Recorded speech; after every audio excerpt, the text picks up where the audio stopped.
Yes, dear students, continuing with the next part of the video. Next case is change in both demand and supply. यहाँ पर हम study करेंगे both when both demand and supply. D stands for here demand and S supply for supply. जब दोनों ही decrease करते हैं, इसमें पहला केस आएगा कि जब दोनों में इक्वल डिक्रीज होती है, दैट में decrease in demand is equal to decrease in supply. तो इसको हम डायग्राम के थ्रू ड्रॉ करते हैं। आप डायग्राम को एक बार फिर से देख लीजिए।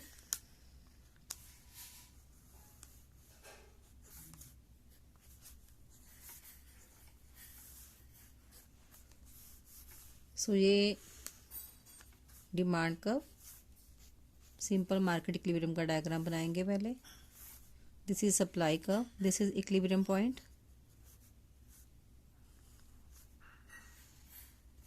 this is quantity OQ and this is price। अब जब डिक्रीज डिमांड की और सप्लाई की इक्वल है, मैंने यहाँ पर लिया, ये मैंने डिमांड कर्व को डिक्रीज कर दिया। तो इसको थोड़ा डिस्टिंक्शन देने के लिए मैं ये रेड पेन यूज़ कर रही हूँ ताकि आपको क्लियर हो जाए। So this is demand curve और सप्लाई कर्व, ये भी हमने बिल्कुल इक्वल, ये सप्लाई में डिक्रीज है, ये सप्लाई डिक्रीज कर रही है और ये डिमांड, सप्लाई भी पीछे की तरफ डिक्रीज करेगी, डिमांड भी पीछे की तरफ डिक्रीज करेगी। और अब जो नया इक्विलिब्रियम पॉइंट बन रहा है वो यहाँ बन रहा है, दिस इज E1। इसको हमने नेम दे दिया E1। तो इसको हमने सिंपली ही एक्सप्लेन करना है।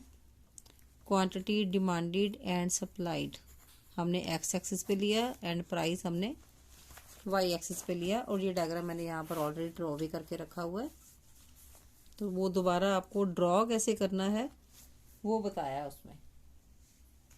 तो इसमें हमने जो मैंने ड्रॉ किया है, ये आप देखेंगे प्राइस कांस्टेंट ही रहा है, प्राइस में कोई चेंज नहीं आया, लेकिन न्यू इक्विलिब्रियम से जब हम क्वांटिटी ड्रॉ कर रहे हैं तो जो क्वांटिटी है वो फॉल की है। तो इसी को बस हमने लिख देना है प्रैक्टिकली कि when decrease in demand is proportionately equal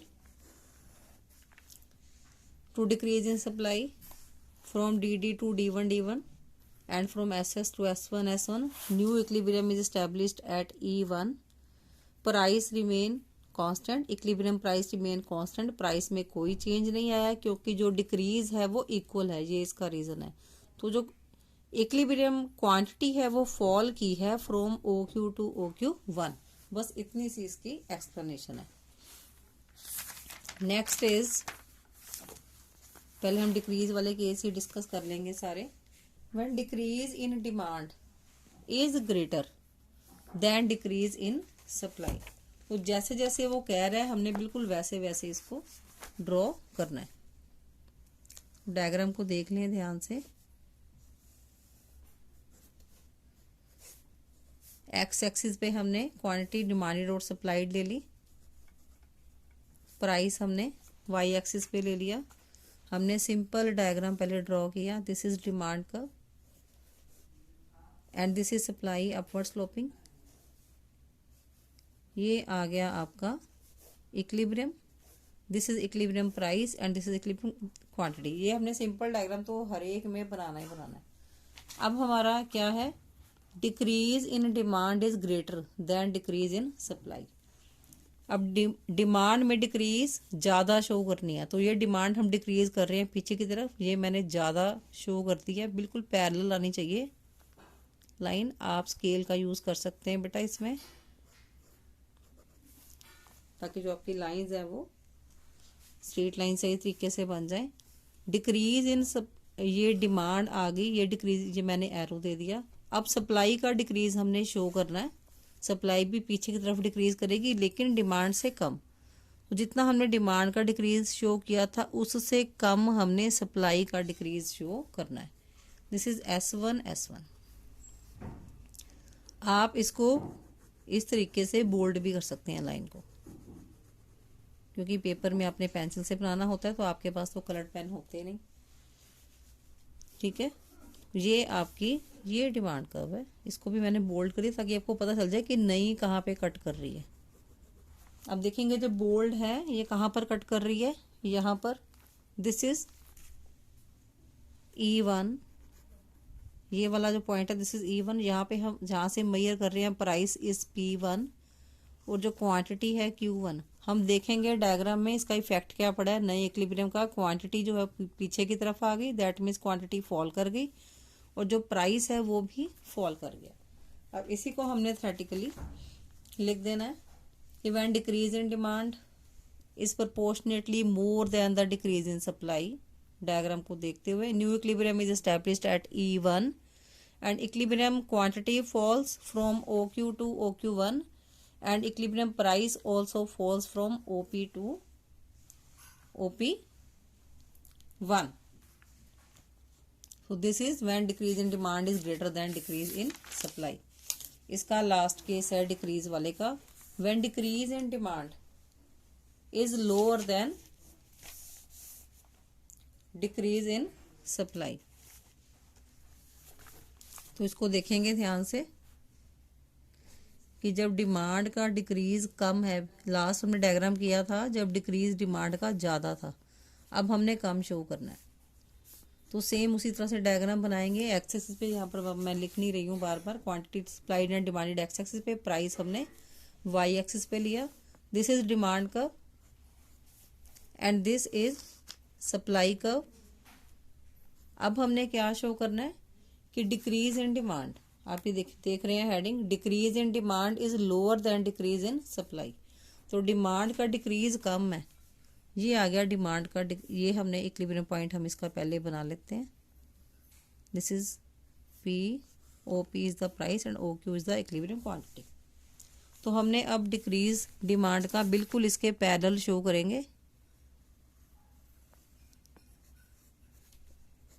तो थोड़ा सा इसको हम बोल्ड कर देंगे ताकि हमें जो डायग्राम की, आप पेंसिल से इसको बोल्ड कर सकते हैं लाइन को। तो ये हमने बोल्ड लाइन इस तरह से ड्रा कर दी। ये नई डिमांड कर्व है जो पीछे की तरफ है डिक्रीज इन डिमांड। ठीक है, it is lower than decrease in supply. It mean supply का जो डिक्रीज है वो डिमांड से ज़्यादा शो करना है। तो सप्लाई पीछे की तरफ डिक्रीज होएगी, तो हम ये यहाँ पर कर रहे हैं पैरेलल इसके। ये हमने सप्लाई का S1 ये डिक्रीज हो गया यहाँ से यहाँ तक। थोड़ा सा हम इसको बोल्ड कर देंगे ताकि हमें नया इक्विलिब्रियम पॉइंट कहाँ पर बन रहा है वो पता चल जाए। So this is new equilibrium point. Again I am changing the pen. यहाँ पर ये नया इक्विलिब्रियम पॉइंट बन गया। This is E1। अब यहाँ से इक्विलिब्रियम प्राइस ये आ गई P1। अब हम क्या देख रहे हैं डायग्राम में बेटा, पहले प्राइस कितनी थी OP, और अब बढ़ के कितनी हो गई OP से OP1, ये राइज कर गई। और जो क्वांटिटी E1 से नीचे हमने क्वांटिटी ड्रॉ करी, ये आ गई Q1। क्वांटिटी क्या हुई है, पीछे की तरफ गई है, दैट मीन्स क्वांटिटी फॉल हुई है और प्राइस राइज हुई है इस केस में। तो इसको भी ऐसे ही लिख देंगे कि when decrease in demand is proportionately less from decrease in supply, new equilibrium is established at E1 and equilibrium price rises from OP to OP1 and equilibrium quantity falls from OQ to OQ1। अब next हम case करेंगे increase का। So this is the first case कि when both demand and supply increase. इसमें पहला case है कि जब दोनों इक्वल लेवल पे इंक्रीज करती हैं। तो इसका डायग्राम हमने किस तरीके से बनाना है, तो पहले डायग्राम देखेंगे इसका। एक्स एक्सिस पे हमने लिया quantity demanded and quantity supplied, और वाई एक्सिस पे लिया अगेन प्राइस। अब हम पहले हमने इंक्रीज के केसेस किए हैं, अब हम डिक्रीज के कर रहे हैं। So this is demand curve downward sloping and this is supply curve. This is equilibrium point, यहाँ से हमने प्राइस लाइन ली। OP is the equilibrium price and OQ is the quantity. अब increase in demand is equal to increase in supply. ये हमने लिया increase in demand, बिल्कुल parallel. थोड़ा सा हम इसको बोल्ड कर सकते हैं।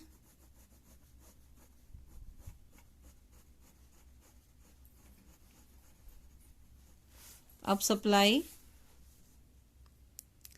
भी बिल्कुल इसी डिस्टेंस से हमने लेनी है। इसको भी हमने थोड़ा सा बोल्ड कर लिया ऐसे, तो जो ताकि नया इक्विलिब्रियम पॉइंट हमें दूर से ही नज़र आ जाए। ये हमें पता चल रहा है दोनों जो बोल्ड लाइनें कहाँ पे कट कर रही हैं। ये सप्लाई कर्व है, ये इंक्रीज इन डिमांड का एरो हो गया, ये सप्लाई के इंक्रीज का एरो हो गया। ये नया इक्विलिब्रियम पॉइंट बन गया यहाँ पर। Again I am changing the pen ताकि आपको क्लियरली नज़र आ जाए। This is E1। तो यहाँ पर हमने जब प्राइस लाइन हमने ज्वाइन की तो प्राइस लाइन में कोई चेंज नहीं है, लेकिन जो quantity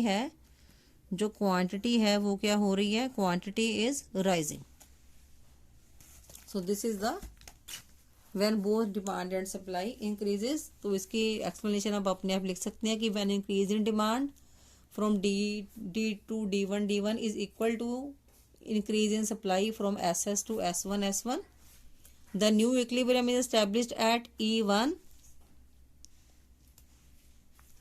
and equilibrium price remains constant. Equilibrium quantity rises from OQ to OQ1। अब नेक्स्ट केस हम इंक्रीज के जो केसेस हैं वो हम एक केस हमने इक्वल वाला कर लिया। नेक्स्ट केस क्या है, increase in demand is greater than increase in supply. अब ये डायग्राम भी आपको एक बार ड्रॉ करके दिखा देते हैं ताकि आपको क्लैरिटी हो जाए। सो अब देखेंगे इफेक्ट इसका।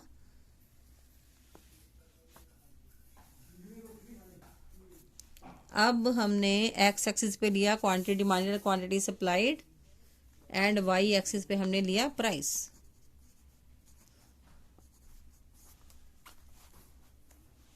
Again simple diagram. This is downward sloping demand curve, upward sloping supply curve. This is equilibrium point, this is equilibrium price OP, and this is equilibrium quantity.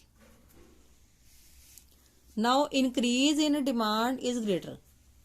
तो आई थिंक ये heading आपको visible है। Increase in demand जो है greater than है increase in supply. ये हमने बनाना है डायग्राम। तो इंक्रीज इन डिमांड, पहले डिमांड को इंक्रीज करते हैं।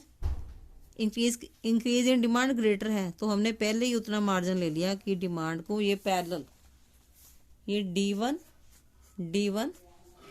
तो अगेन इसको थोड़ा सा हम बोल्ड कर लें ताकि हमें अपना डायग्राम है जो नई लाइनें हम बना रहे हैं वो हमें क्लियर नजर आए। तो this is increase in demand curve.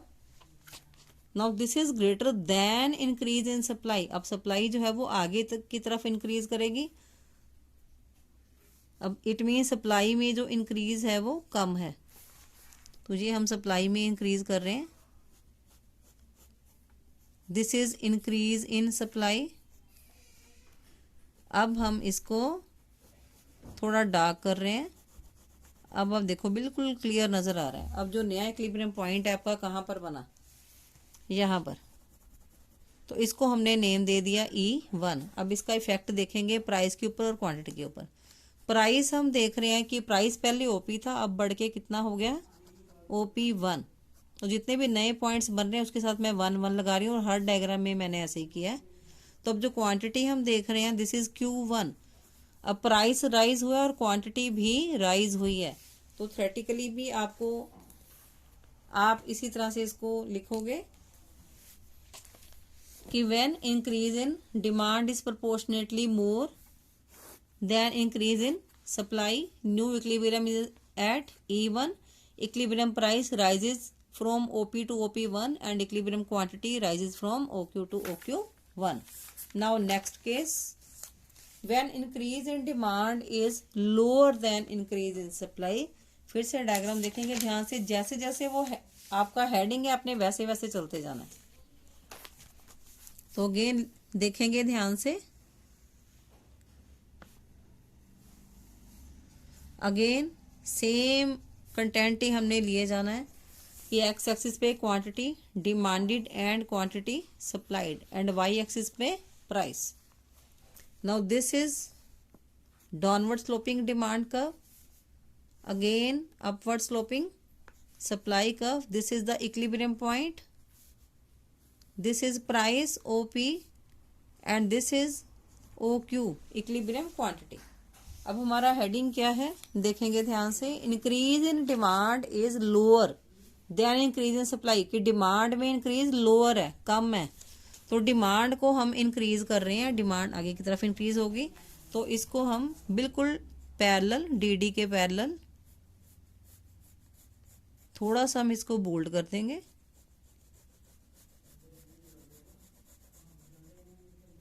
इसको हमने नेम दे दिया D1. और जो सप्लाई कर्व है उसमें इंक्रीज हमने ज्यादा शो करना है, क्योंकि हमारा हेडिंग क्या है, increase in demand lower than increase in supply. अभी सप्लाई में इंक्रीज हमने किया, ये हम थोड़ा सा ज्यादा, ऑलमोस्ट डबल लोगे, आपका डायग्राम बहुत बढ़िया बनेगा. इसको आप डबल कर दें इस तरह के लाइन को. ये आपकी आ गई सप्लाई कर्व का, ये डिमांड कर्व का इंक्रीज आ गया, ये सप्लाई कर्व का इंक्रीज हो गया. ये आपका बना नया इक्विलिब्रियम पॉइंट, हमने इसको नेम दे दिया E1. अब यहाँ से हम मेजर करेंगे जो प्राइस के ऊपर क्या इफेक्ट हुआ है देखेंगे. दिस इज P1, जो प्राइस है वो फॉल कर गई और जो क्वांटिटी है वो क्या हुई है, क्वांटिटी राइज हो गई. This is the effect. तो ये डायग्राम मैंने कलर्ड भी यहाँ पर भी बना के रखा हुआ है आपका. सेम डायग्राम मैंने आपको ड्रॉ करके दिखाया है कि प्राइस फॉल हुई है. अब यहाँ पर भी देख सकते हैं कि प्राइस फॉल हुई है एंड क्वांटिटी राइज हुई है. तो इसको भी उसी तरह से थ्योरेटिकली लिखेंगे कि when increase in demand is proportionately less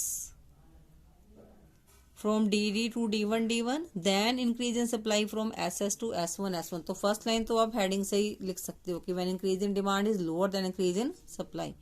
New equilibrium is established at E1 and equilibrium price falls from OP to OP1 and equilibrium quantity rises from OQ to OQ1. अब नेक्स्ट केस है हमारा main heading demand decreases, कि जब demand decrease होती है और supply increase होती है. अब दोनों रिवर्स चलेंगी कि when demand decreases and supply increases. तो इसमें फर्स्ट केस है बेटा decrease in demand is equal to decrease in supply, कि जब दोनों में इक्वल डिक्रीज आता है. तो इसको भी हम डायग्रामेटिकली देखेंगे.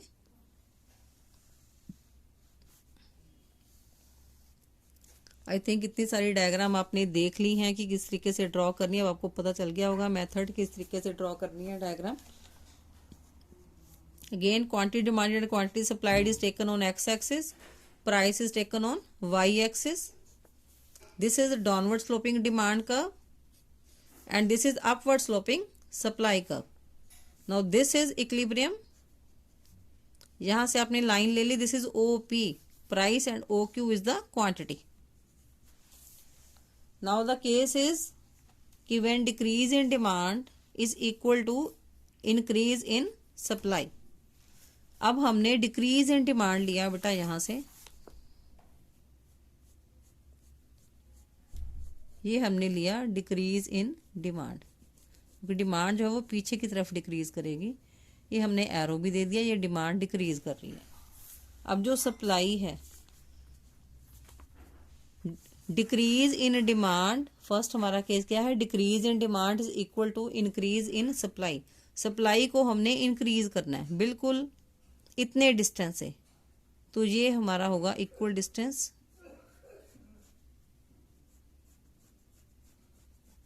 दिस इज S1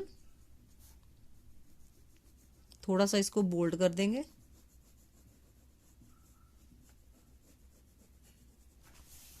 तो ये जो बोल्ड लाइनें हैं यहाँ पर मीट कर रही हैं.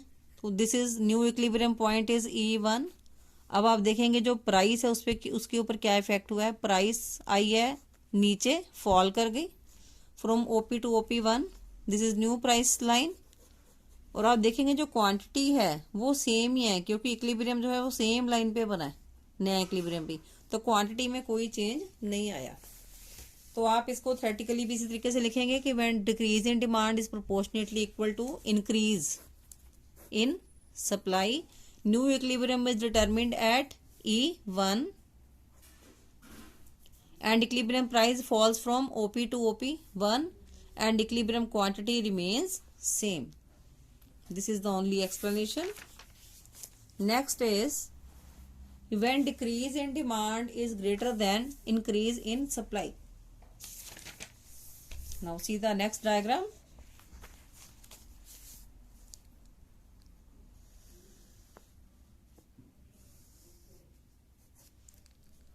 अगेन एक्स एक्सिस पे quantity demanded and quantity supplied लिया आपने, प्राइस आपने लिया वाई एक्सिस पे. Now this is demand curve and this is supply curve. ये रहा आपका equilibrium point. This is OP price and this is O Q quantity. Now decrease in demand is greater than increase in supply. अब demand को decrease करना तो demand पीछे की तरफ जो है वो डिक्रीज होगी. डिमांड की डिक्रीज हमने ग्रेटर शो करनी, तो पहले ही हम ज्यादा थोड़ा गैप लेके इसको डिमांड को हम डिक्रीज करेंगे. ये आ गया, थोड़ा सा हम इसको बोल्ड कर देते हैं. इसको हमने नेम दे दिया D1 D1 कि demand decreases from DD to D1 D1. ठीक है. अब सप्लाई का इंक्रीज इसके कंपैरेटिवली हमने कम करना है. सप्लाई जो है वो आगे की तरफ इंक्रीज होगी, कंपैरेटिवली इसके कम. तो हमने थोड़ा सा सप्लाई में इंक्रीज किया है. ये आपकी नई जो है सप्लाई का, थोड़ी सी मैंने इसको बोल्ड कर दिया. सो दिस इज S1 S1. तो आप देखेंगे जो दोनों बोल्ड लाइनें हैं, this is demand curve, this is supply curve, ये कहाँ पर मीट कर रही है, यहाँ पर. तो इसको हमने E1 इक्विलिब्रियम पॉइंट यहाँ पर आ गया, जहाँ पर दोनों demand and supply forces intersect करती हैं, वो इक्विलिब्रियम पॉइंट होता है. तो यहाँ पर हमने देखा जो प्राइस है वो गिर गया. OP से कितना हो गया, OP1. और क्वांटिटी के ऊपर क्या इफेक्ट पड़ा, क्वांटिटी भी पीछे की तरफ आ गई. न्यू इक्विलिब्रियम प्राइस से ये न्यू इक्विलिब्रियम प्राइस बना and this is new equilibrium quantity. Quantity भी जो पुरानी इक्विलिब्रियम हमारा था क्वांटिटी का, उससे नीचे आ गया. ठीक है. इसमें इक्विलिब्रियम प्राइस और इक्विलिब्रियम क्वांटिटी दोनों फॉल हुई हैं.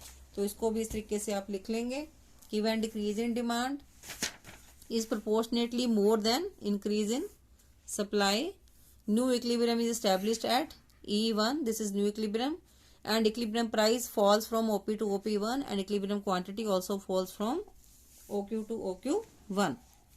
Next is when decrease in demand is lower than increase in supply. तो decrease in demand, अब हमने लोअर शो करना है, पहले हमने हायर शो किया था. एक्स एक्सिस पे अगेन हमने क्वांटिटी डिमांडेड क्वांटिटी सप्लाइड ले ली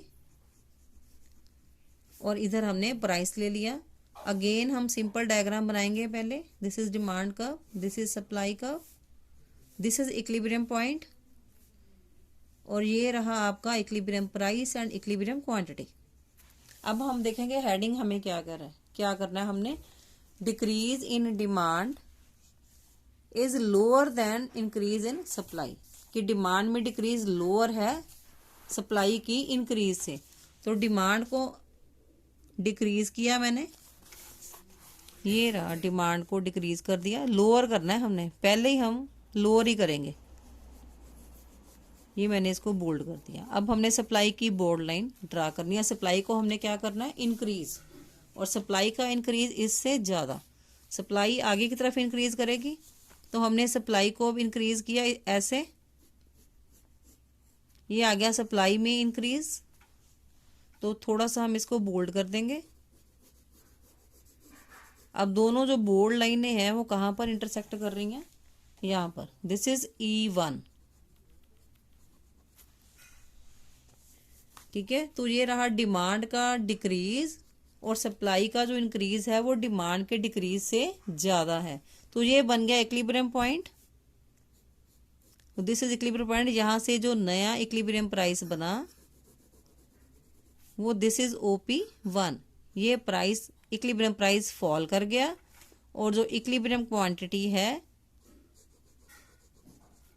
नए इक्विलिब्रियम प्राइस से हमने दोबारा इक्विलिब्रियम प्राइस और इक्विलिब्रियम क्वांटिटी ड्रॉ किया है, फिर हमने उसको कंपैरिजन करते हैं पिछले वाले के साथ। तो ये क्या हुई है, क्वांटिटी राइज हुई है। बस इसको सिंपली आपने राइट डाउन कर देना है कि when decrease in demand is less than increase in supply, the new equilibrium is at E1 and equilibrium price falls from OP to OP1 and equilibrium quantity rises from OQ to OQ1. Now next case, demand increases and supply decreases. इसमें भी जो first diagram है वो equal आएगा कि when increase in demand is equal to decrease in supply, कि जब दोनों में इंक्रीज डिक्रीज इक्वल है। So this is quantity demanded, quantity supplied taken on x axis and price is taken on y axis. This is demand curve downward sloping and this is supply curve upward sloping. This is equilibrium point, this is equilibrium price and this is equilibrium quantity. Now increase in demand, अब demand को हमने क्या करना है, increase, ये हमने यहाँ पर हम इंक्रीज कर रहे हैं, बिल्कुल पैरेलल लेंगे, आप स्केल यूज कर सकते हैं यहाँ पर। तो इसको मैंने थोड़ा बोल्ड कर दिया। Now this is increase in demand, ये है इंक्रीज इन डिमांड। सप्लाई को हमने क्या करना है, डिक्रीज, इक्वल, बिल्कुल इक्वल डिस्टेंस के साथ, ठीक है। तो ये हमारा बिल्कुल इक्वल डिस्टेंस से हम करेंगे।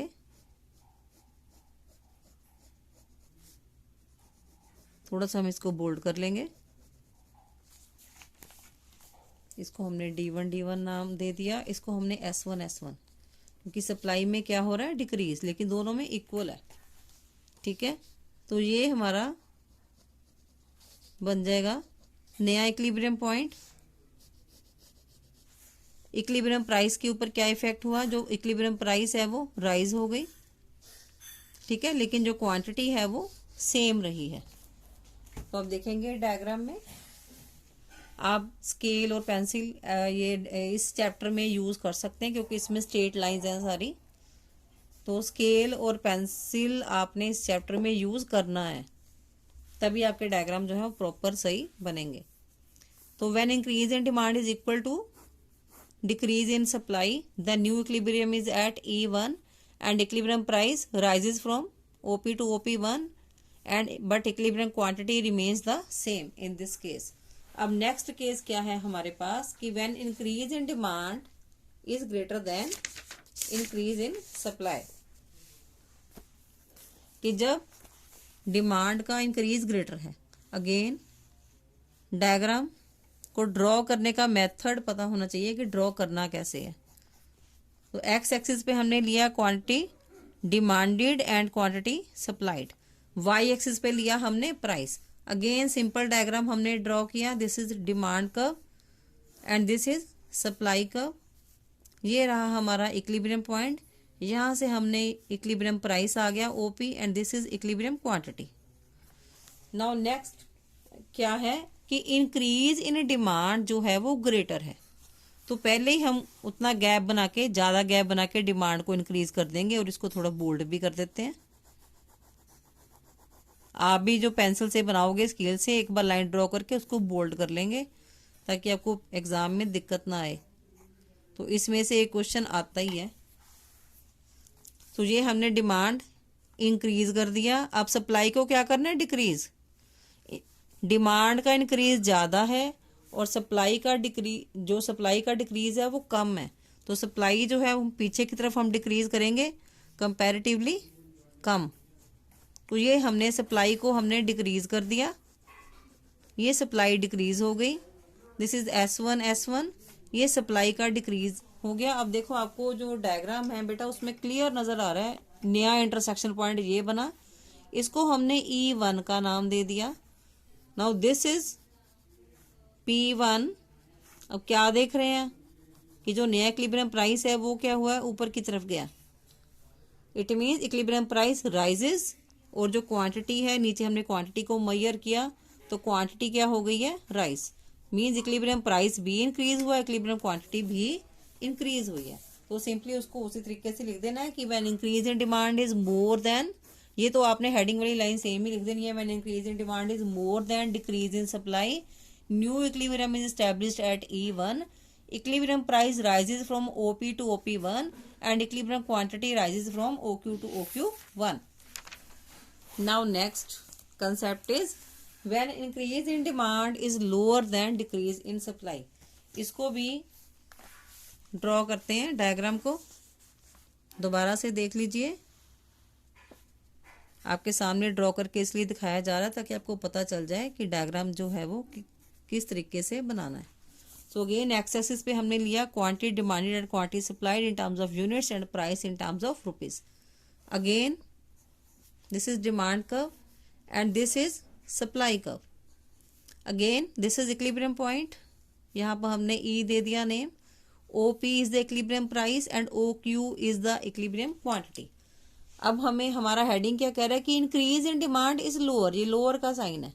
तो इंक्रीज डिमांड को करते हैं, पहले डिमांड को इंक्रीज करना है कम पे, मीन्स थोड़ा सा ही हमने इंक्रीज करना है डिमांड को। तो इसको तो बोल्ड कर देंगे हम साथ ही, ताकि हमें फिर बाद में भूले ना कि कौन सी हमने नई लाइन ड्रॉ करी है। तो इसको हमने D1 का नेम दे दिया, ठीक है। Increase in demand is lower than decrease in supply. अब सप्लाई को डिक्रीज करेंगे फिर पीछे की तरफ, ये हो गया डिमांड का इंक्रीज और सप्लाई का डिक्रीज, इस तरफ शो करना है। तो काफी सारा गैप देके सप्लाई को डिक्रीज कर लें। अब इसको बोल्ड भी कर लें। तो हमने ये बोल्ड कर दिया, ये आ गया आपका S1। तो ये सप्लाई का आ गया डिक्रीज। अब जो नया इक्विलिब्रियम पॉइंट है वो कहाँ पर बना आपका, यहाँ पर। तो इसको हमने न्यू इक्विलिब्रियम पॉइंट ये बन गया E1। प्राइस पे देखेंगे क्या इफेक्ट हुआ, जो नया प्राइस है उसके ऊपर क्या इफेक्ट हुआ, जो इक्विलिब्रियम प्राइस है वो राइज कर गई, ठीक है। और जो इक्विलिब्रियम क्वांटिटी है, अब क्वांटिटी हमने मेजर की यहाँ से, दिस इज इक्विलिब्रियम क्वांटिटी। जो क्वांटिटी है ये Q1 क्वांटिटी में फॉल नजर आ रहा है, ठीक है। इक्विलिब्रियम प्राइस राइज हुई है और इक्विलिब्रियम क्वांटिटी क्या हुई है, फॉल। ये डायग्राम आपके सामने बना हुआ है, इसको मैंने बना के दिखाया आपको अभी। यहाँ पर मैंने अगेन कलर्ड पेन यूज किया है, मैंने वहां पर बोल्ड करके दिखाया आपको, क्योंकि आपने पेपर में पेंसिल से बनाना है। तो पेंसिल से आप बोल्ड लाइनों की हेल्प से आपको पता चल जाएगा कि न्यू इक्विलिब्रियम पॉइंट कहाँ पर बन रहा है। तो इसको हम थ्योरेटिकली हम लिखेंगे कि when increase in demand is proportionately less than decrease in supply. ये आपका लाइन हेडिंग के साथ मैचिंग है, बिल्कुल कोई लर्न करने की जरूरत नहीं इसको। तो new equilibrium is established at E1 और उसका इफेक्ट कि equilibrium price rises from OP to OP1 and equilibrium quantity falls from OQ to OQ1। तो ये है बेटा सारे केसेस एंड डायग्राम्स। अभी और केसेस भी हैं जो नेक्स्ट वीडियो में आएंगे आपके। तो बड़े आराम से करने वाला, समझने वाला टॉपिक है ये। इसको कम से कम 3 to 4 टाइम्स वीडियोस व्यू करिए, वॉच करिए, then do the practice of the diagrams again and again. क्योंकि इस टॉपिक में अगर आपको डायग्राम समझ आ गई, डायग्राम बनानी आ गई, तो डायग्राम को देख के आप थ्योरी लिख सकते हैं। क्योंकि डायग्राम में आपको पता चल जाता है कि आपका जो इक्विलिब्रियम प्राइस है और इक्विलिब्रियम क्वांटिटी के ऊपर क्या इफेक्ट पड़ रहा है, कि क्या वो राइज कर रही है या वो फॉल कर रही है। तो इस तरीके से आप डायग्राम बहुत इजीली आप बना सकते हैं। सिर्फ आपको इसमें मैक्सिमम प्रैक्टिस की ज़रूरत है। आप बार बार वीडियो को वॉच करिए और उसको समझिए, देन उसको प्रैक्टिस करिए बार बार। So thanks for the patient listening.